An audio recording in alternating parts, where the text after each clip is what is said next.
This is Up for Debate presents The Ballad of Rocky Balboa.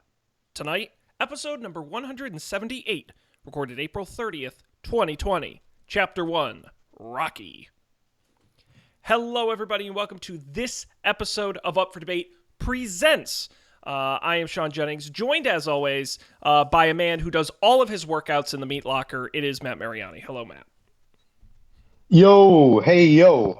What's going on, Oh, Sean? yeah, Hey, yo, that's the it's my classic friend Matt Rocky. over here. It's my friend Matt. Why are we so Matt? Yeah, you just, Years of practice. yep. I think you been practicing with that? Years Honestly, of practicing in the mirror. I'm truly, anyone who's listened to game nights or anything knows I'm terrible at impressions and I'm terrible at voices, but I feel like Sylvester Stallone it's kind of like Arnold Schwarzenegger where it's pretty easy to do. Cause you kind of just gotta talk like you got a bunch of marbles in your mouth. Yes, So basically, did you yes. know the famous? Did you know, Sean, the famous accent? I guess you could call it the mannerisms of Sylvester Stallone, Rocky Balboa.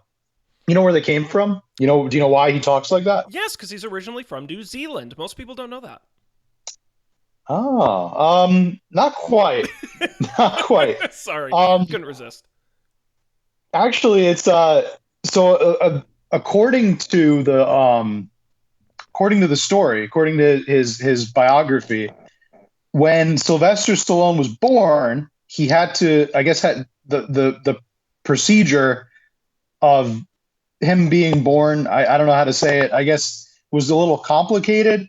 So the doctor had to remove him from his mother's womb using forceps. Okay. And allegedly, one of the forceps like um, caused some kind of neural damage, and the neural damage affected it gave him a drooped lip for the Oh, rest of his life, it says and that's right. why he talks like that. Yeah, it says right here on his Wikipedia page. You're right. Used two pairs of forceps during his birth. Misuse of those forceps accidentally severed a nerve and caused paralysis in parts of Stallone's face. As a result, the lower left side of his face is paralyzed, including parts of the lip, tongue, and chin. An accident which gave him his signature snarling look and slurred speech. There you go. Wow. So yeah, so he kind of, I think it adds a lot to the character, because the character is this punch drunk boxer who would sound just like I mean, it's the like role that, he's born to play. Also, considering he Yes, wrote it. and directed it. Yeah, did he direct it? No, he didn't I direct knew he this one. wrote the play. He directed Rockies 2 through 5. Or 2 through Yes, 4, that's I'm right. sorry. And then he didn't direct Rocky 5, but he did direct Rocky Balboa. Or something like that. This movie was directed by Irwin Winkler. Or no, Any relation to Henry Winkler? no, it was produced by Irvin Winkler. It was directed by John G. Avildsen. Oh, you're right. I don't know how to read. Who also Sorry. who also directed That's right. Lean on Produced Me, by Irwin Winkler. Neighbors, and he also directed the first 3 Karate Kid films. Oh, Yeah, nice. so there you go. Okay. Still any relation to Irwin Winkler? I mean, Henry Winkler? Irwin Winkler, Henry Winkler? Uh, I not don't think according so. to his Wikipedia. No, No. no. Hmm. All right. Just the same last But name then. he did direct. Irvin Winkler did direct the absolutely terrible 1995 Sandra Bullock film, The Net. Oh, totally memorable film. Mm-hmm. Yep, I think he Very got that's one for everyone's DVD collection for a sure. the great age of early internet themed movies. Um, Matt, we're doing a series here on the Rocky films. In Right. case people couldn't figure that out, we're gonna do all of them in order from Rocky all the way to Creed 2. Matt, this was your suggestion. Why did you want us to talk about the Rocky films? I suggested them because I originally this is before all of the you know not to date this episode or anything, but all of the turmoil that everyone is facing right now due to the COVID-19 pandemic. Um, I had picked these movies just because they're great movies, some of my favorites of all time. But they're also really inspiring movies. So I guess the timing just kind of lined up with the pandemic going on. Now is really kind of the best time to I think it's kind of the best time to go over these movies and watch them and talk about them because they are pretty inspirational, and we kind of need something like that nowadays. I think it's great. I mean, it's what's exciting for me. I haven't seen a single Rocky film ever. And so what's exciting for me is obviously not only the film's iconic, but they span such a long period of time. I think that was one of my favorite things about our James Bond series was we got to watch it change over time. And Rocky is very different from Rocky 4, is very different from Creed because it spans such a period of time. That's what I'm really excited about. Hmm. Yeah, it's every movie like every movie tells I think different themes, but at the same time there's enough there that keep them all connected to each other, and that's what make them that's what I love about them. Yeah, What kind of absolutely. makes them special. Every movie you see the kind of the progression of Rocky as a character, but you also see a little bit more of his flaws and get more of it. You get a different side to him, I think, in every movie, and how he reacts to the different situations that face him. Uh, it's a pretty I think it's very unique. You don't really see many movies that center around one pro athlete kind of going through their whole career. You don't see many series of movies that follow that. Like you don't really see one. There's not usually you'll see like a standalone baseball movie or a standalone like movie about a football team or a baseball player. But for Rocky, you kind of get to see him throughout his whole life. Yeah, well, and it's also going to be interesting, I think, to watch the evolution of boxing. I think if this had been a basketball star or a football star, those sports haven't really changed that much over that time. What's interesting about boxing is when we talk about 1976, when the original Rocky came out, boxing was in a different place than it was by the time Rocky Balboa came out in 2006 or Creed 2 came out a couple years ago. The sport also evolved along with the character. So I think that's also going to be interesting to watch. Yeah, that's extremely true. Like as Rocky becomes more relevant or irrelevant, depending on which movies you're watching, so too does boxing kind of take a different shape and form. So, so we're going to begin today with the very first film, 1976, Rocky. The film, as we mentioned before, directed by John G. Advilson, starring and written by Sylvester Stallone as the titular Rocky, the Philadelphia boxer himself. Matt, where do you want to begin on this one? um, I think we could start on the setting, Okay. talking about why it's set in Philadelphia. A lot of this movie, you get the vibe that I think Stallone didn't really know how big it was going to be. I God, think he no. really just wanted to make a movie. This was really like the true meaning of a passion project. This was like an idea that he got in his head watching boxing as a kid.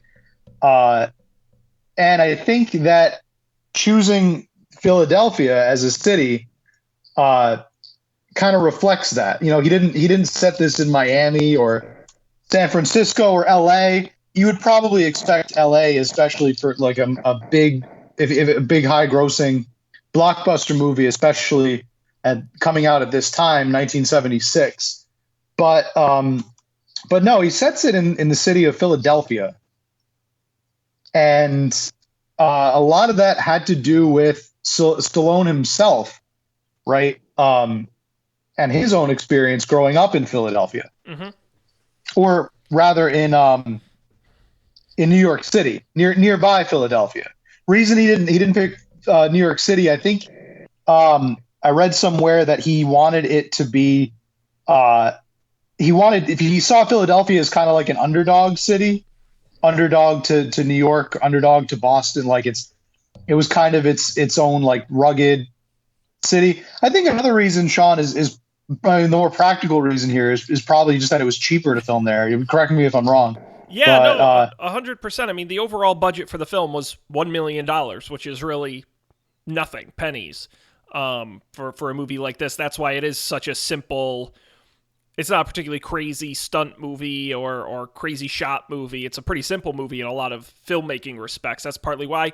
Also, I don't know if it was written before or after knowing the location, but sort of they at least used the setting of Philadelphia to play into the plot, that it was the bicentennial fight, obviously Philadelphia playing an important role in 1776, and the birth of the country, I think, also played really well into the plot. no, yeah, I totally agree with you. The year of the film being released, 76 centennial. It also contributes to the meaning behind the location. By the way, one of the most famous scenes in the movie involves Rocky, like running through the city, running through the streets of Philadelphia. It's obvious the most famous scene when he goes up to the steps of the Philadelphia Art Museum. All of that is none of that is I should say none of that is like closed off streets, permit shooting. No, that's all done what they call guerrilla style. Guerrilla style is just where like you just literally just grab a camera and start filming. So all those people, they're not extras. Those are actual people that are just hanging out on the streets that day. And it gives the movie a more natural filmed in look, and again saves a lot of money when you don't have to secure any permits. So Yeah, and it was also very interesting as well that in this movie, Garrett Brown, who was one of I don't know if he was the lead cinematographer or one of the cinematographers, but this was only the third film ever to use the new invention of the Steadicam. A counterweighted camera that created smooth shots while in motion. They used it on that whole sequence, running up and down the stairs. It was only the third movie ever where they had used it, and the first one to win a Best Picture using it. yeah, I didn't know that the Steady really revolutionized the use of the Steadicam. Yeah, absolutely. The first. What is Yeah. what is the? I was just going to ask what the do you know like the mechanic behind that? I know next to nothing about cinematography, so Yeah, so it's the same. what's We used to joke about the Bubba cam in the XFL, right? And he would run around with that rig oh with the yeah, camera on it. That was a Steadicam. Essentially, what it is it's just it's essentially just counterweighted. And so, if you think about it, a Steadicam combines the stabilized, steady footage of a tripod mount with the fluid motion of a dolly shot. The Steadicam's arm is hydraulically weighted to absorb jerks, bumps, and shakes, while the frictionless gimbal gives precise control of the camera. So basically, you can be running with it, and it will stay steady because there's a hydraulic-type arm between the camera and your body that's adjusting for that motion. Does that make sense? oh yeah, definitely. That's so. What what would be another the Steady? What other use for the Steadicam would you have besides like big movies? Could it be? Sports is I huge. guess Whenever you sports, see right? Yeah. in a football game, like after they score a touchdown, a guy runs on a field with a camera and gets that nice shot of running in and going up to the players as they're celebrating. That's essentially on a Steadicam. I mean, that man is running, moving all around, but because he's holding this rig is attached to his chest and his body, and he's actually holding it. It's absorbing that motion and creates that smooth running shot. Oh, nice. Yes, I've Looking actually at some pictures now. Yeah, I've actually used a Steadicam rig before, which was fun. My last company gave me a budget to go rent some camera equipment, and I made sure to rent one of these. And it really is absolutely fascinating. I mean, it does create a shot that it's amazing how stable they can be while you're moving, but you also have such movement of the camera as well. I mean, it's really cool technology. They now have robotic ones, and they have a lot of high tech ones. The original ones obviously weren't as complex. Yeah. So we've talked about the Bubba Cam, now the Steady Cam. We talked about the Sky Cam. Yeah, Uh, yeah, we're getting very technical. technical. Oh, Nice. absolutely. I People like come it. here to learn how to make a movie. If once everyone listens to every Up for Debate episode, they'll know how to make a movie. That's my promise. How to make a movie and how to make a D&D campaign. Yes, we will That's hook you that's up. really the game night. And how to write a short story. Yes, honestly, all the steps it takes to create, how to write a movie, how to shoot a movie, we'll do it all. Yep. And see, we're like our very own Skillshare right over here. Oh man, I can't believe we do this for free. Bee, beekeeping, interior design, we've got it all covered. Yeah, man, people should be getting college credit for this. Yeah, really. Um, by the way, that really quick, that scene that we were just talking about with Rocky running through the streets of Philadelphia. At one point, there's a man that throws him an orange. He's like a fruit staller, Yes. basically. And I used to think when I saw that scene that guy was somebody famous, like maybe he was the director of the movie, Oh, a and it was like a cameo. little homage or a cameo. But the truth is actually better here. The truth of it is that the man who throws him the orange is actually a real life fruit vendor who had no idea he was in the movie and just threw him the orange. Didn't even know that the movie was being filmed. I guess didn't see the Steadicam. He just kind of like just saw a guy running and threw an orange at him, and Rocky catches it in one take. So Stallone catches it one take, runs away with the orange, makes for a really great little scene. Oh, that's awesome. That's awesome. Yeah. So the guy didn't know until after the movie had come out and he saw himself throw Rocky the orange. I guess he was like, "Hey, that's me!" Like that he was in the movie. Kind of cool. Uncredited. Yeah. Yep. That's awesome. Uncredited, unpaid, not a member of SAG. But then again, none of these people were. They were them were extras. They just happened to be on the streets of Philly that day. Well, there's a great sort of fun fact where, there's the scene in the movie where they go into the ice skating rink, and Rocky pays off the Zamboni driver because it's after hours. The original script had them shooting during regular business hours, but they couldn't afford to hire the extras that would have been necessary for the scene, so they just changed the script so it would happen at night. Yeah, I do remember hearing that, and it actually I think it added to the movie too. Kind of Oh gave yeah, it more of like a definitely. private setting. Yeah. Um. So let's get into the inspiration for Rocky and like kind of the where it comes from. The inspiration for writing the screenplay came from Stallone watching a particular fight. It was the Chuck Wepner Muhammad Ali fight. Happened on March 24th, 1975. So it was a he watched this fight that was a it was supposed to be an upset, right? Ali, heavyweight champion at the time, just nobody's going to beat him. Uh, and Webner, this guy Chuck Webner, kind of a wash up. He was kind of like a has been. He was in his late 30s. He was moderately talented, but not really. He was elite quality. So everybody, it was supposed to be just a complete blowout. Um, the the uh, the fight, however, even though it ended with Ali winning, uh, Wetner, quote unquote, went the distance in the fight. He the fight lasts longer than anyone expected. He refused to be knocked out. I think the fight ended with a decision. It was technical knockout. Yeah, he was knocked And out. I don't really know too much about boxing. Yeah, he technically Rocky does make it farther in the movie. He was knocked out with seconds Hmm. left in the 15th round, so he doesn't technically survive the whole fight and go to a decision. Right. Right. Wepner does. So Right. that's or he does. Yeah.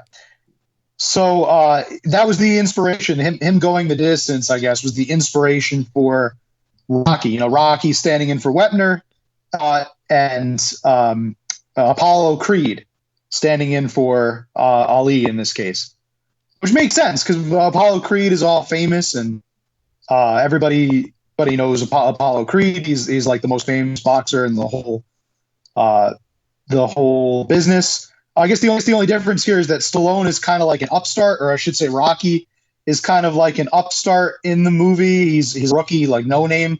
Whereas people knew Chuck Wepner, he just wasn't. He just was nowhere near thought to be on the same level as Ali. And he Yeah. was also approaching the end of his career, kind of like washed up and done. Yeah, I mean the I try not to be a real picky guy when it comes to movies and sort of nitpick at the logic, but I will say that this movie goes through hilariously complicated loops to get Rocky to fight Apollo Creed. Where it's like, because in no world, because you're right, like, Chuck Wepner was an actual good boxer and, like, was a guy it would make sense, and, like, but you can't do that in the movie, so it's like, oh, okay, I get, like, a boxer may break his hand, they'll have to get another boxer for Apollo Creed to fight, and it's like, there was nobody else they could have found, like, weeks in advance to do this, and then even if they couldn't find somebody, like, they just looked through a picture book and picked a guy because his name was the Italian Stallion. Like it was even I was like trying to be reasonable, but I'm like, that's a bit of a stretch. Wait, what did you think was a stretch that they That Rocky fights they Apollo Creed? Like I get like in what oh world would you that the fight happens? could Okay, you imagine? yeah. Could you imagine a world where Muhammad Ali is going to fight some other great boxer, George Foreman? I don't know that many boxers, and George Foreman breaks his hand. And then they somehow can't find a single other named boxer to fight him. So he just goes into instead he says, I'm just going to pick a guy off the street and kick his ass in the ring. Like, that's not a thing. Like, it doesn't make sense. Isn't it Rocky who wants to fight though? Like he doesn't just say, "Oh, I'm going to fight this guy in the crowd." Like I think Well, but at first Rocky I don't know. goes, Creed does kind of pick him, yeah. I mean, Rocky goes in and thinks he's just going to be a sparring partner. He doesn't even think he's going to fight Apollo, and then he has to sort of almost be talked into it. Yeah, he's basically going to be like almost like a human punching bag for Just for Apollo Creed to beat him. for Creed. Yeah, just like a stand-in. He doesn't. I don't think he really is aware that he's supposed to even fight back that much. But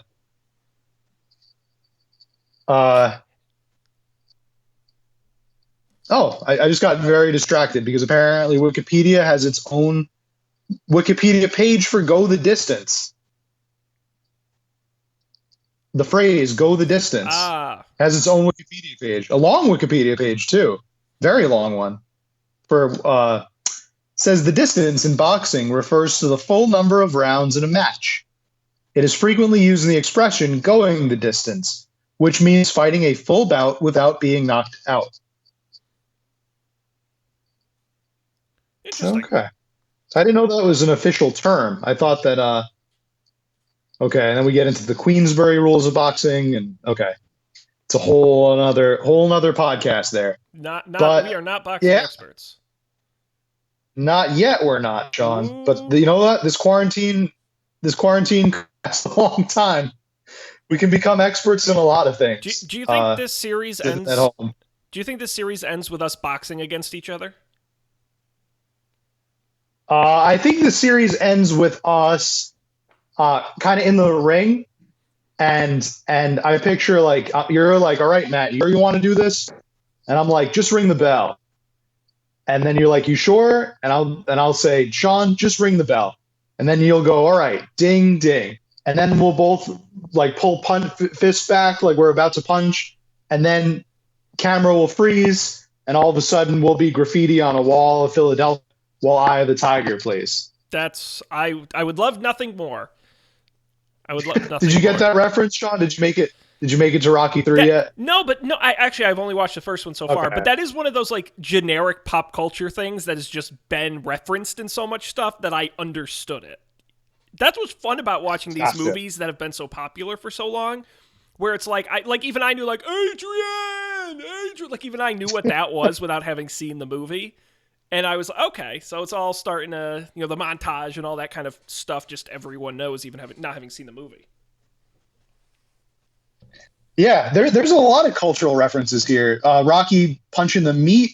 Oh yeah, One of the greatest ones, him hitting the slab of beef. And I think one of the best references is him drinking the eggs. Yeah, him drinking the raw eggs, right? Yeah, absolutely. I was desperately trying to figure out if he actually did drink eggs in that scene. I was unsuccessful. I'm sure I think did. There are some apocryphal sources say those were real eggs. Some say that it was like some kind of a substitute, like a trick of the camera. Why wouldn't he just drink? They like switched out orange juice at the last minute. It's not all that good for you, Sean. Well, I know, but he just does it for one shot of the movie. I mean, it would be very funny if they did like 30 takes of that scene and he ended up drinking like 40 eggs. Sir, you have salmonella poisoning. It was worth it. Drinking raw eggs. It was worth it. It was so realistic. It was worth it. Apollo Creed. I love my eggs. Going down. I gotta have my morning eggs.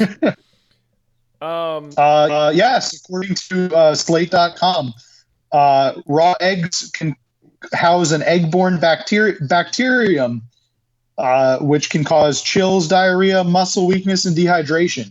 All big negatives before a big fight. Yes. I don't know where. You don't want that. I don't know if that ever was. Like, I'd love to know the origin. Like, I doubt they just made it up for the movie. It has to have some sort of like old time. I mean, because there were like crazy remedies like old boxers and athletes would do that today. You're like, no, that actually is worse for like. I not to get off topic. At some point, we have to talk about the was it the 1904 Olympics in St. Louis? Is just a great story if you've never heard it. But anyway, they decide to experiment on the athletes during those Olympics and purposefully not give them water to see what would happen. That's an actual thing. Turns out it's bad, and you shouldn't do it. But that was like sports science back in those days. Really? And so maybe at some point, maybe eggs were like an acceptable thing, and then we finally realized that was stupid. Right in the mid-70s. I don't know. I will say one thing. According to Healthline.com, Sean, you're gonna want to hear this. Apparently, not only is drinking raw eggs unsafe, but it also apparently it has the same benefits as cooked eggs, except protein absorption is lower in drinking raw eggs. So it's actually healthier to cook the eggs. You're not getting as much protein from drinking the eggs as you would from cooking them.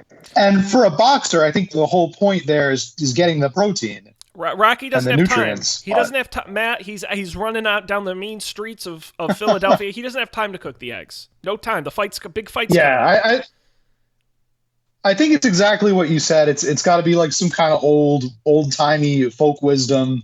Like raw eggs will build character, I something like that. Imagine.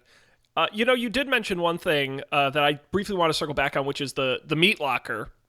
Which actually, I think it's a clever idea for the movie. I'll give them credit. Like, punching beef is like punching a human body, better than a bag. Okay, like, I'll buy that.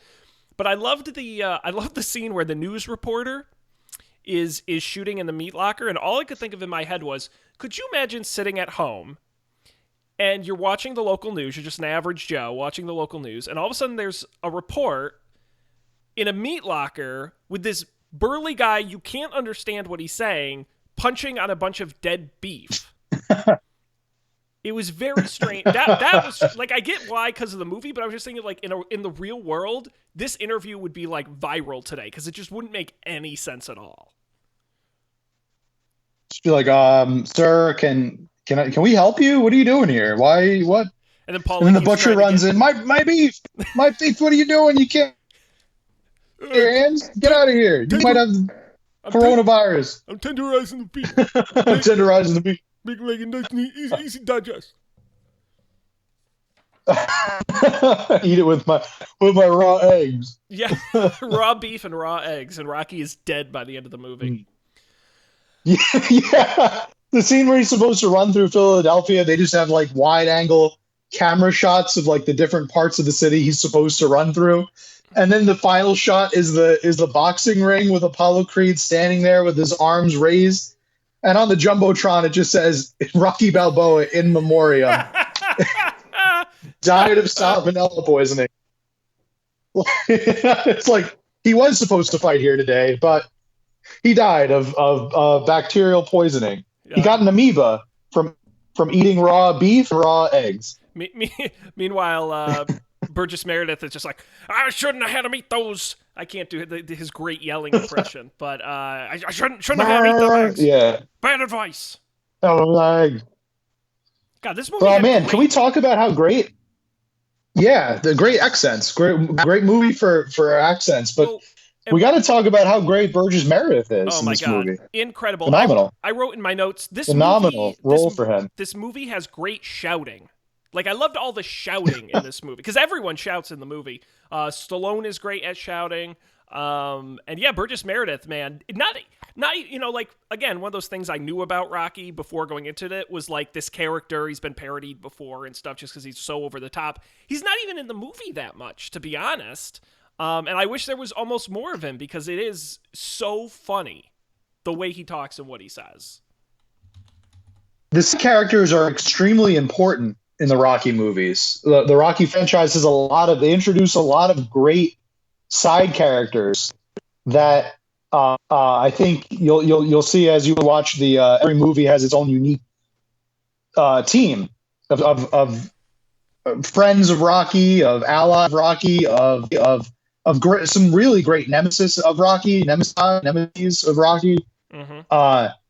It is as much of the film as I think of as Rocky himself. Just everybody around him kind of equally makes the movie.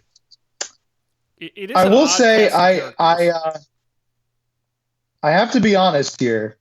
Never really was a fan of the actress who played Rocky, Adrian. Never was a fan. Yeah, she was fine. Yeah, I get that she was kind of supposed to be like. She was always supposed to be like second. She wasn't really like. She was supposed to be like shy and bookish, and she does a good job of coming across as that. But a little one note, I thought. In these movies, never really believed it. Never really was believable that like Rocky would, I guess, go for someone like her. I guess I wish she had a little more pizzazz, like a little more something to her. I don't know. I agree. I agree a lot. And that opinion feeds into one of my overall opinions about this movie, which is. It's a tale of two halves. I think the first half of the movie is slow, boring, and I don't care for it. And then the second half of the movie is cool and fun and exciting and actually means something. Because I feel like that entire first half of the movie, there's long shots of nothing happening. I wrote here in my notes, I cannot tell if Stallone is a good actor or not. It doesn't get fun until halfway through. We see quiet Adrian where it's kind of weird. Even Paulie doesn't have that much going on until the second half of the movie, and it really kicks into gear when we start getting closer to the fight. Adrian becomes actually more of a character and more talkative. Paulie becomes more of a character. We get more Apollo Creed, we can spend all night talking about Carl Weathers, who's just fantastic. But for me, I could have done without any of the first half. Yeah, it is a little bit of a slow start establishing the movie. I agree with you. It could have been paced a little better early on. But again, I think I don't think really Stallone thought as far out of like, okay, we need to have a scene where I train really hard and then a scene where I go the distance. Like it could have been a short film of just that. and I think it would have been even better. I think it actually wouldn't have suffered that much for it if it lost if trim some of the fat around the Rocky Adrian story, trim some of the fat around Rocky Well, but I don't think. I mean, living in Philly. they don't get to they Apollo Creed. The scene where Apollo Creed realizes he needs a new opponent doesn't come until like quite far into, like, at least half an hour, 45 minutes into the movie. To me, that's more of the inciting thing, where you want to have that way early in the movie. Like, I get we have to establish who Rocky is, but there's like this. There's so many shots of him just walking around Philadelphia, bouncing that ball against the ground in the first part of the movie. Like, I feel if you just cut those, you cut like 15 minutes out of the movie. Yeah, totally unnecessary. Yeah, bouncing the ball around.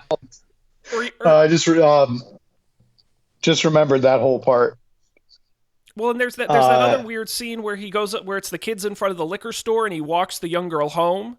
yes, And, yeah. What what was that? and it was Yeah, and she and he tells her, like, don't I wish I had the quotes in front of me about not being a don't be a whore. yeah. Uh Oh no, he says don't. What is it? It's not don't. But something about like a flu. Doesn't he call her a floozy or something? Like yeah, a. maybe. It was some really weird, really like funny. Uh, don't be a whore. It was something along those lines. I'm I think I'm really trying to. yeah, I'm scanning through IMDb. They don't have the quote on here that I can find. But and by the way, we're going to get into this movie's problem with women at some point in the conversation because I have a lot to say about that. Um, Yeah, but yeah, there was just a lot where, like, I get you want to establish Rocky's character, but it's not a complicated character. Like, there's so much, even even the fight at the beginning of the movie that opens the movie. Like, I get you want to open with some action, but like even that has absolutely no bearing on the plot whatsoever. yeah. It's like I said, I really think it could just be trimmed down into preparing for the fight, running through Philly, training montage, fight. It could be a short film. I know that it wouldn't have won Best Picture if that were the case, but I don't think it would have suffered from it. You know? Um, yeah, I do though want to talk for a second about how this movie treats women. Now, I get it's 1976, okay? I accept that. But was I the only one who felt really uncomfortable in the scene after Rocky and Adrian's date, where Adrian goes back to his apartment? She doesn't want to go in. He forces her to go in. She doesn't want to stay. He continually makes moves on her, despite her constant uninterest in doing so. When she tries to leave, he physically blocks the door. Then she says something along the lines of, I don't, he goes, I want to kiss, I want to give you a kiss. And she goes, and she goes, I don't want to kiss you. And he goes, well, I do want to kiss, just, I'll kiss you. You don't have to kiss me back. And it's like, gross. And then they kiss. I actually I wrote in my notes, Sean. I wrote in my notes. Adrian and Rocky's early romance is problematic, and I underline problematic. Yeah. So I wrote in back-to-back yeah, notes. that's I said Rocky is a real creep, and then after that I said, is Rocky supposed to be charming to women? yeah, it's that part that needs like a 2020 makeover where that scene just doesn't happen because you don't even need that scene in the movie. The thing, like, you can see them courting and like dating throughout, especially because of how meek and like unassuming Adrian is and how she has that like history in the beginning. It doesn't need to be in the movie. Like, she's basically going from like one jerk or one like crappy situation to another. At Well, least that's what it feels like. We're supposed to root for Rocky because he's the hero of the movie, but Yeah, and I agree. It was very forced and very kind of creepy. Yeah, well, and I get the idea that you want to start the movie with her shy and not interested in Rocky, and then you want to end the movie where she's very interested in Rocky. I get that progression, and there's so many ways you could go about doing that. That was not the way to do it, unfortunately, and it was very that. And then we talk about him talking with the little girl, and there's like almost no main women characters in this movie outside of Adrian. Um, that not really a great movie for women. No. Uh, I'm trying to think if that gets better as the franchise proceeds, but I don't think so. I will say that without spoiling anything, I think Adrian's character does change for the better, but they don't. The franchise is not really about strong female leads or strong female characters at all. I don't really. I mean, it's been a very long time since I've seen anything beyond Rocky 3, but yeah, I think this is just a product of its time, product of its era in this case. Yep, I agree. Very odd. Um, you do get a lot of men yelling, Oh, as we mentioned great before. shouting, great shouting. Lots of shouting. My favorite is this is an often quoted line, but a lot of people don't know it comes from Rocky.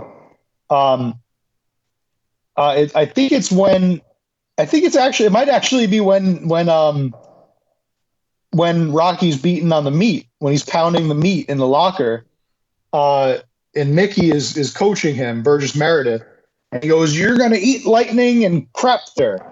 Yeah, Great motivational line there that a lot of people. I think it's quoted in a lot of future movies. It reminded me when I heard it again. It reminded me of you ever see Braveheart? no, So there's a scene in Braveheart where one of the characters is like meeting the Mel Gibson's character William Wallace for the first time, and William Wallace is pretending to be somebody else, and he's like, "Oh, I heard that the famous William Wallace he shoots what does he say? He shoots fire from his mouth and craps lightning from his arse." Like that just reminded me of that. yep, I wonder if Mel Gibson saw Rocky and wanted to adopt it. But yeah, I think you hear that line in other media. yeah. There was one of my favorite Mickey lines was there were a lot of good back and forths, but Mickey says to Rocky, "You know what you are," and Rocky goes, "No what?" And Mickey goes, "A tomato." He goes, "A tomato." Yeah, and I'm running a business here, not a goddamn soup kitchen. Um, a lot of That's a good solid line. lines. Yeah. Get up, Uh, you bum. Get up, Rock. Yeah. uh, Great. A lot of yelling. A lot of really, really powerful yelling. doesn't get any Cut better me, than this. Mick. Yeah, see, Cut me. great. Just T-shirt lines. I mean, these are great ones. Matt, let's talk for a Yeah. split second as we head towards the end of the hour here. I do want to talk about Carl Weathers and Apollo Creed for a minute, who, frankly, I think is Yes. possibly the most interesting character in this movie, and I would much rather watch a movie just about him. Um, Well, you're in luck, Sean. They did in fact make one. I don't know if it's not about him, it's about his son, but it's right. called Apollo. You mean Creed. No, It's it's called not. It's Creed. called Creed. You had a It's called 50% Creed, chance on yes. that one, and wrong Yep. half. And I failed. Like I said, very, very little street sleep, lots of quarantine, lots of not sleeping. Oh, that's very funny. Yeah, you could go ahead and watch the movie Creed. It's about Apollo Creed's son. But I heard Michael B. Jordan is very good in it. I guess I'll have to watch the movie before we Yeah, review it we're for gonna watch it. our series. But yeah, so yeah, you liked Apollo Creed in this. You liked Carl Weathers, I the thought I actor. thought he was I thought he well first of all come on I mean Carl Weathers he's an American treasure but Yes. I just appreciated that if you wanted someone to play like a boisterous successful boxing type like I just really he had a lot of great lines. Apollo Creed versus the Italian Stallion sounds like a damn monster movie. You know, he sort of had that Billy D. Williams kind of like, smooth talking attitude to him. I don't know. I was really more interested in what his life is like than I get Rocky's life sucks. I'm like, I wanted to follow Apollo Creed for a while. Like, it seems like he's got a lot of crazy shit going on. Maybe that's what the whole first act of the movie should have been. Like, less Rocky and more Apollo Creed. Hell yeah. Like, because there's no. Honestly, I would have rather. Because at the fight at the end, you're rooting for Rocky, but I'm like, I kind of would have liked to have been a little more conflicted, where it's like, give Apollo Creed some reason to want to beat Rocky.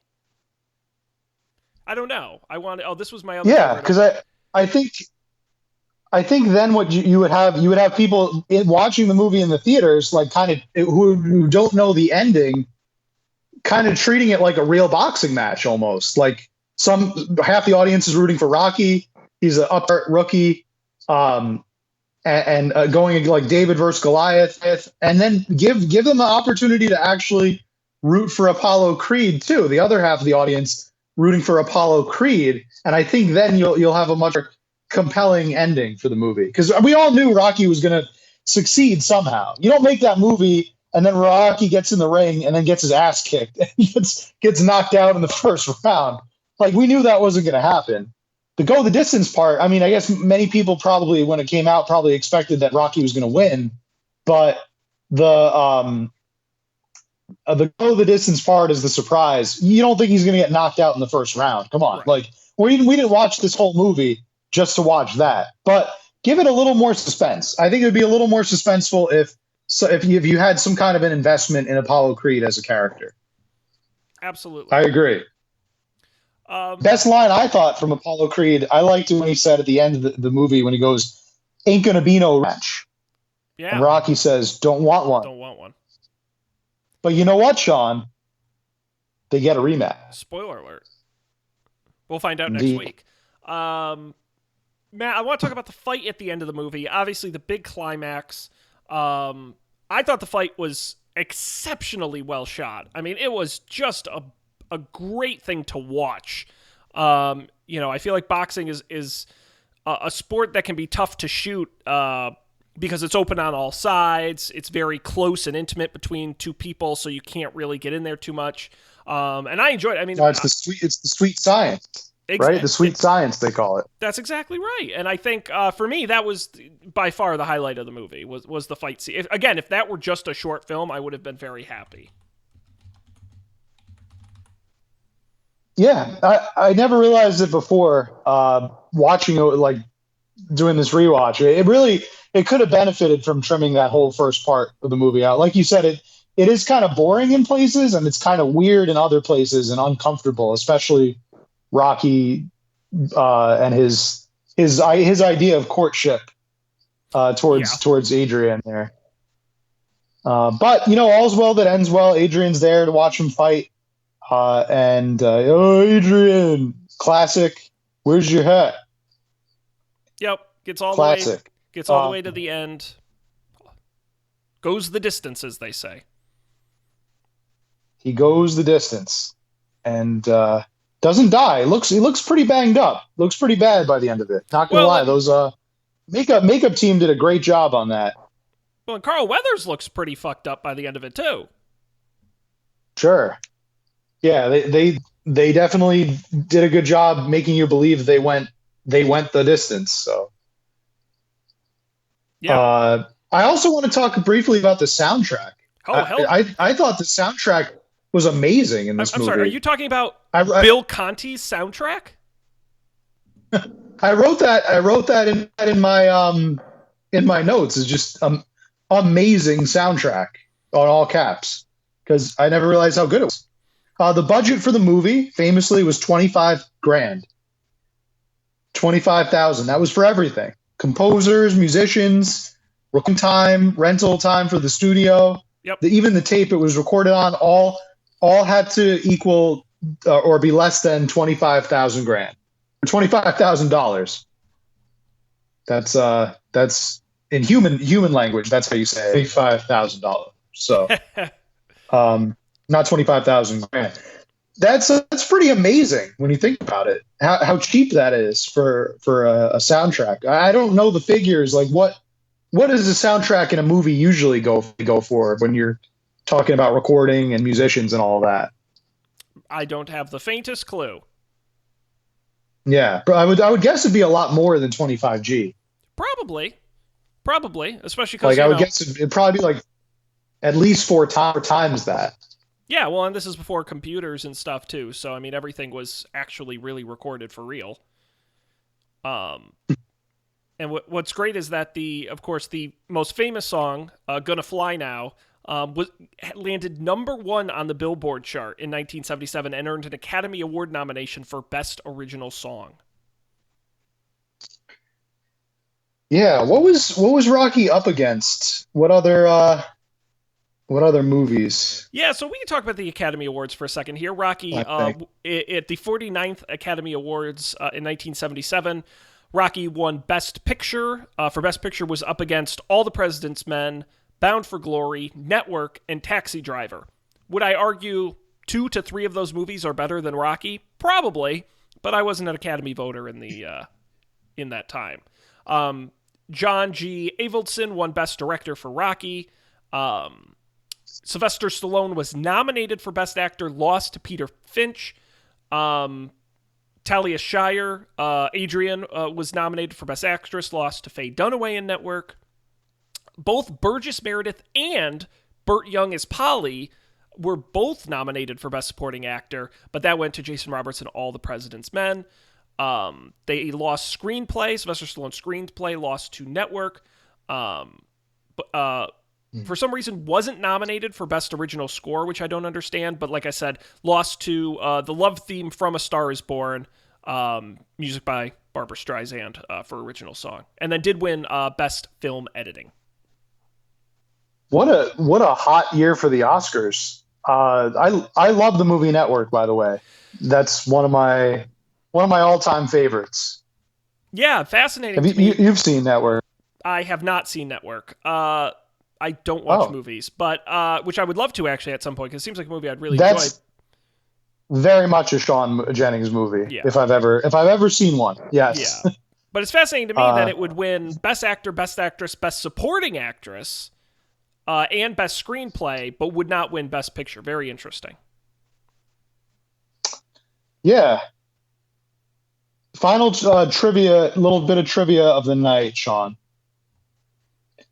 Without looking it up, you've got 5 seconds, and if you can get this in the 5 seconds, you got a T-shirt. There's a T-shirt in it for you. I'm not going to cheat. Okay? Yeah.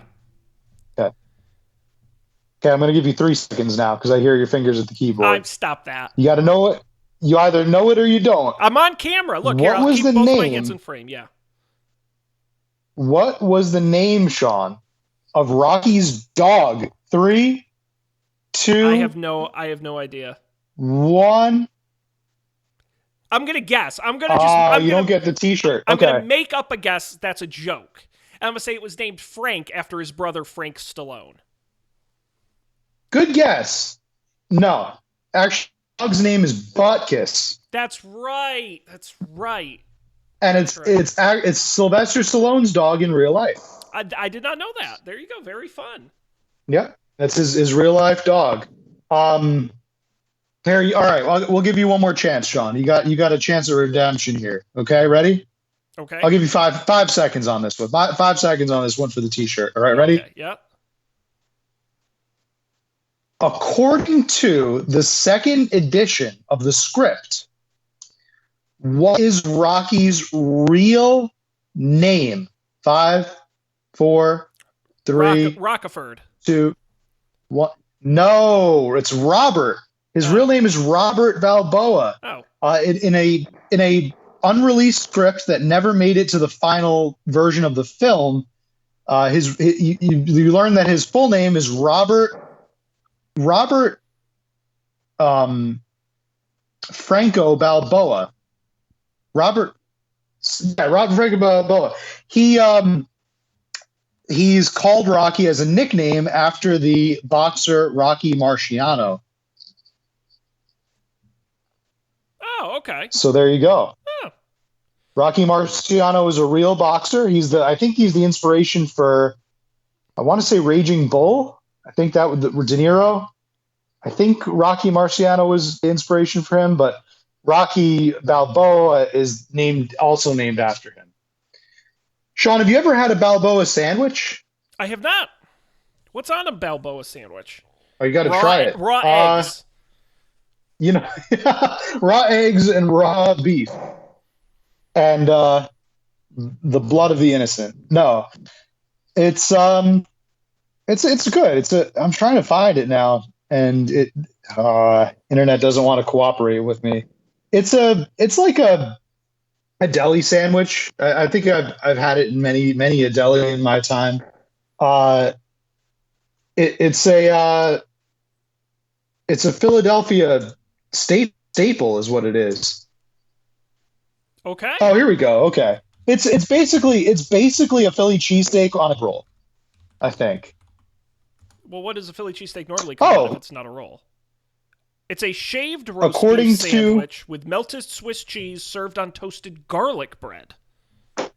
Yeah, so it's a rendition on a Philly cheesesteak, and I found out that it comes from my home county, Westchester, New York. That's probably why you've never heard of it, Sean. I didn't know it was a regional thing. I apologize. Yeah, I thought it was more famous, just like diners. I didn't know that was a regional thing till I moved to Virginia. And just like real bagels. Yeah, I'm not allowed in Westchester County after what I did there, so it's probably why I never had one. Probably for the best. Yup. Probably for the best. I told you you can't eat pizza with a knife and fork. But my hands were a million times. Get so greasy. Get out of here. Matt, can I drop one last fun fact from my end on you? Let's hear it. Okay. Is there a T-shirt in for me? No, there isn't. Just the satisfaction of knowing things. And this is a Bill Conti fun fact. Okay, Bill Conti composed a lot of things you would probably know. Not only Rocky and its sequels, but he also did the movie. He also did the Masters of the Universe live action film. He did the Thomas Crown Affair, Inferno. He did the theme songs to Dynasty, Falcon Crest, Cagney and Lacey, the original version of American Gladiators, among other. But he also scored which film we've talked about on this show? Moneyball. No. Do I get a second guess? Sure. We've talked about many a film, Sean, on this podcast here. It's right here. I'll give you a hint, because it's right. If you think about the time frame, Bill Conti was sort of rocking and rolling here. 1981, this film came out. Right. Okay. I'm going to say...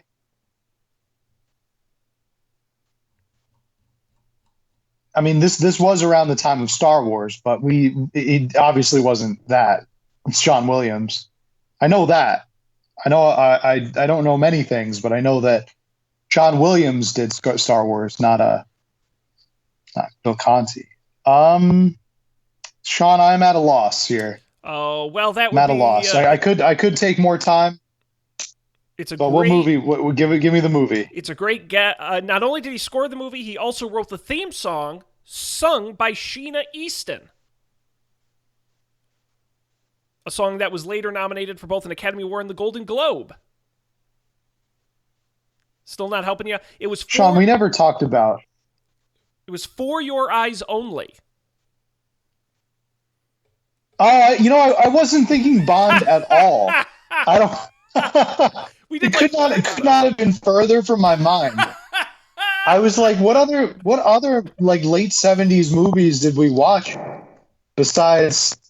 Bond movies were not even. I don't even think we talked about Moneyball. I don't know why that was the first thing that came to my mind. I definitely didn't talk about Moneyball. But I didn't want to correct you. But I thought you meant Thunderball, and you misspoke, and I was going to be polite and not correct you. Oh.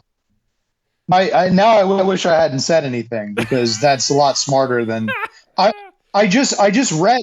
I think it's because I just finished rereading Moneyball, and for some reason I sometimes I connect reading books with this podcast, because sometimes I read books for this podcast. So I think it's just the neural pathways in my brain got all discombobulated there. But really, okay. So for your eyes only, that was one of the better themes for sure. One of the better Bond themes. Yeah, absolutely. A great score as well. So there you go. A little Blue Conti fun fact for you. All right, Matt. We're just about out of time here. Yeah. So I would like to finish this up, and I think we should do it for all the movies in this year. I want us to score the movie. So what do you think would be a good scale on which to rate this movie? Should we do it on an order of like 0 to 10 right hooks? Or how many rounds does Rocky go? How many rounds does that fight last? I love it. Out of 15, because it's a boxing match goes 15. Okay, so 0 to 15 rounds. Yes. Okay. So I will say 0 to 15 rounds, Sean. I'm going to give this 12 rounds. It didn't quite go the distance, fell short in some areas, but the powerful score, the great characters. You got to say Burgess Meredith makes up like 7 of those rounds right there. So absolutely. An interesting movie. I would I have picked it if you had said, I'm trying to think how I want to phrase this. I would not have believed this won Best Picture if I hadn't already known that. Like that, I find watching it, I'm like, it's a good movie, but like Best Picture. But also the Academy Awards are weird, and Crash won Best Picture. So what do I know? I you know what, Matt? I'm going to say I think you absolutely nailed it. That's where I was going to go. I will go 12 rounds as well. I think that's pretty accurate. Get pretty deep into the fight. It's a good movie. It has a lot. I would say it has a lot of great moments and a lot of mediocre moments that drag it down. But I think overall, a very good movie. I enjoyed watching it, which I don't say a lot about a lot of movies. And I'm definitely excited because I know the sequels get crazier and stupider as they go on. So I'm very excited to see what comes next in this series. I will say that I do have a personal favorite in the movies. I'm partial to Rocky 3. Okay. I think 3 was the best one. So I like to. I do think that they do kind of some ways they kind of get better as you go. So you have that to look forward to. And then Rocky 5, which I just read. Yeah, and then there's Rocky 5. Yeah, a film so bad it sank the entire franchise for 2 decades, and currently has a 26% on Rotten Tomatoes. I'm very excited to watch it. It's just like Godfather 3. You just pretend like that one didn't happen. Like Godfather 3 or the Star Wars. Hey, I'll say the Star Wars sequels now. I'm not even going to say the prequels anymore because the sequels were even worse. So that's right. Just like the Star Wars sequels and Godfather 3, just ignore Rocky 5. Pretend like it never happened. There's a very funny chart on because the Rocky series has a Wikipedia page, and there's a chart down the bottom where it's awards. And it's a chart for Academy Awards, as picture, director, actor, best actor, and then they have the movies on the vertical. And so Rocky has one nominated, one nominated, and then like nothing for any of the other movies. It's very funny. Matt, I think that's going to do it for this and first in our series. We're going to be back next week with Rocky 2, 1979's Rocky 2. What will happen to our favorite boxer in the next movie? We're going to find out. But that's going to do it for this. So make sure you go to our website, upfordebate.tv, and check out what we've got going on there, all the past episodes. You can subscribe to the show wherever you get podcasts. We're there in the video version on YouTube. And, of course, you can follow us at UpForDebateTV on Twitter. Email us upfordebatetv@gmail.com. But that's going to wrap up this Up for Debate Presents. On behalf of Matt, I'm Sean. Thanks for being here, and we'll see you back in the ring.